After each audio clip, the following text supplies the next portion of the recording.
को powered by Vimal. Vimal, बोलो जुबा केसरी. ओबीसी आंदोलकांच्या भेटीसाठी सरकारचं शिष्टमंडळ आज जालन्याला रवाना होत आहे. वडीगोद्रीला जाणार आहे, तिथून पुण्याला जाणार आहे. आपल्यासोबत गोपीचंद पडळकर आहे, आपण त्यांच्याशी बातचीत करणार आहोत. गोपी भाऊ, ज्या पद्धतीचं वातावरण सध्या संपूर्ण महाराष्ट्रामध्ये ओबीसी आणि मराठा वाद पेटताना तुम्हाला पाहायला मिळतोय का, आणि यावर सरकारकडून काही तोडगा निघणार आहे का? नाही, काय झालेलं आहे, वाद तर खूप जोरात लोकांच्यात सुरू झाला आहे. विनाकारण तो वाद सुरू झाला आहे.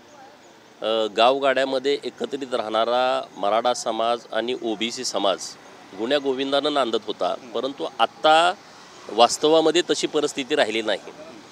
आणि म्हणून राज्य सरकारनं यावरती योग्य तोडगा काढला पाहिजे. कालच्या ओबीसीच्या मीटिंगमध्ये आम्ही सगळ्यांनी विनंती केली की सर्व पक्षीय लोकांना इथं बोलवा, आंदोलनकर्ते आहेत दोन्ही बाजूचे, त्यांनाही तुम्ही इथं बोलवा आणि एकदा साधक बाधक चर्चा होऊन नेमकी खरी परिस्थिती काय आहे ती महाराष्ट्राच्या समोर आली पाहिजे. कारण नाहीतर मग मराठा समाजाच्या आंदोलनाचा आणि ओबीसीच्या आंदोलनाचा काही गैरफायदा घेणारी लोक पण राजकीय निर्माण व्हायला लागलेत. तर त्या बाबतीमध्ये राज्य सरकारनं भूमिका अशी घेतली की 29 तारखेला संध्याकाळी सर्वपक्षीय प्रमुख नेत्यांची आणि उपोषणकर्त्यांची बैठक लावायचं सरकारच्या वतीनं ठरलं आहे. तारीख मागं पुढं झाली तर तुम्हाला कळेल, पण त्यातून काहीतरी चांगला तोडगा निघेल असं आम्हाला आता वाटतंय. नक्कीच. पण एक सगळ्यात महत्त्वाचं म्हणजे ज्या पद्धतीची भूमिका जरांगे पाटील घेत आहेत, म्हणतात की छगन भुजबळ यांचं राजकीय करिअर मी संपून टाकणार, याकडे नेमकं कसं पाहता? बघा, 50-50 वर्ष त्यांनी समाजकारणामध्ये राजकारणामध्ये घालवलेले आहेत. अनेक वर्षांचा अनुभव त्यांच्या पाठीशी आहेत. अनेक वेळा लोकांच्यामधून ते सभागृहात निवडून आलेले आहेत. एखाद्या व्यक्तीचं राजकीय करिअर उद्ध्वस्त करतो म्हणणं आणि उद्ध्वस्त होणं ह्यात फार मोठा फरक आहे. त्यांनी अनेक वर्ष काम केलं आहे तिथल्या लोकांच्यासाठी, डेव्हलपमेंटसाठी, तिथल्या वेगवेगळ्या समाज घटकांसाठी काम केलेलं आहे. त्यांनी त्यांची भूमिका मांडली असेल, परंतु आता हे ज्येष्ठ नेते आहेत, अनेक वर्षांचा त्यांच्याकडे अनुभव आहे. त्यामुळं असं कुणी बोललं म्हणून करिअर उद्ध्वस्त होईल अशी काही परिस्थिती होईल असं मला वाटत नाही. एक चर्चा जी सुरू आहे ती जरांगे पाटील यांचं जे आंदोलन आहे ते महाविकास आघाडी पुरस्कृत आहे आणि हाके यांचं जे आंदोलन आहे ते महायुती पुरस्कृत आहे, असा एक आरोपसुद्धा केला जातो. चर्चा सुरू झाली आहे. तुम्हाला वाटतं या चर्चेमध्ये काही महायुतीचा आंदोलन असायचा काही संबंध नाही?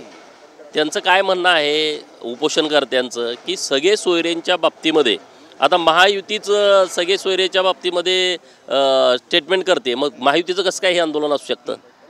सगळे सोयरेंच्या बाबतीमध्ये सरकारची स्पष्टता काय आहे? सरकार एका बाजूनं काय म्हणतंय की ओबीसीच्या आरक्षणाला धक्का लागणार नाही, आणि दुसऱ्या बाजूनं उपोषणकर्ते काय म्हणतायत की 80% मराठा समाज आता कुणबी झाला आहे, ओबीसी झाला आहे, राहिलेला 20% हा सगळे सोयरेचा अंमलबजावणी झाल्याच्यानंतर ओबीसी होणार आहे. आणि म्हणून हा विषय सरकारच्या समोर मांडला गेला की नेमकं ह्यात खरं कोण बोलतंय? दोघापैकी कुणीतरी खोटं बोलत असेल किंवा दोघापैकी कुणीतरी एक जण खरं बोलत असेल, तर त्याच्याबद्दलची स्पष्टता आपण लोकांना दिली पाहिजे, हे सरकारकडं आम्ही म्हटलं. आणि त्यामुळं महायुतीच्या वतीनं हे आंदोलन आहे असं म्हणण्यात काय अर्थ आहे असं मला अजिबात वाटत नाही. हाके, ससाणे आणि वाघमारे या तिघांची समजूत काढण्यामध्ये सरकारला आज यश येईल का? त्यांचं आंदोलन या ठिकाणी संपुष्टात येईल का? बघा, आंदोलन संपवणं हा महत्त्वाचा विषय यासाठी आहे की 10 दिवस झाले आता हाके सर आणि नवनाथ वाघमारे हे उपोषणाला बसलेले आहेत, आणि इकडं ॲडव्होकेट मंगेश ससाणे हे त्यांचा 7वा दिवस उपोषणाचा आहे. शेवटी काय आहे, हे ओबीसी समाजासाठी लढणारी मंडळी आहेत, तर त्यांच्या जीवाची काळजी घेणं ही सुद्धा सरकारची जबाबदारी आहे.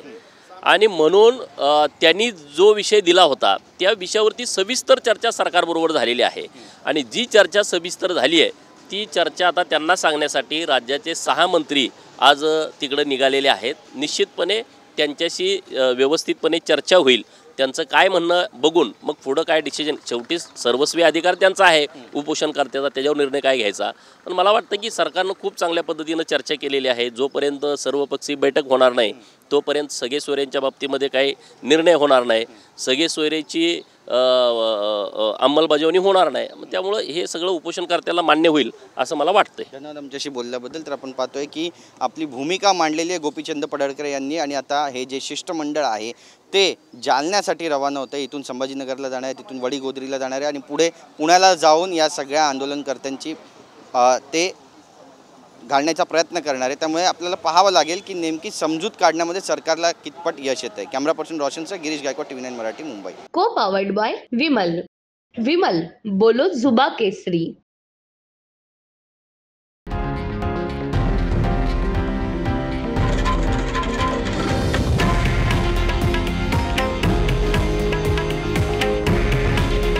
हे आहे देशातील नंबर 1 न्यूज नेटवर्क आणि आपण पाहत आहात TV9 मराठी.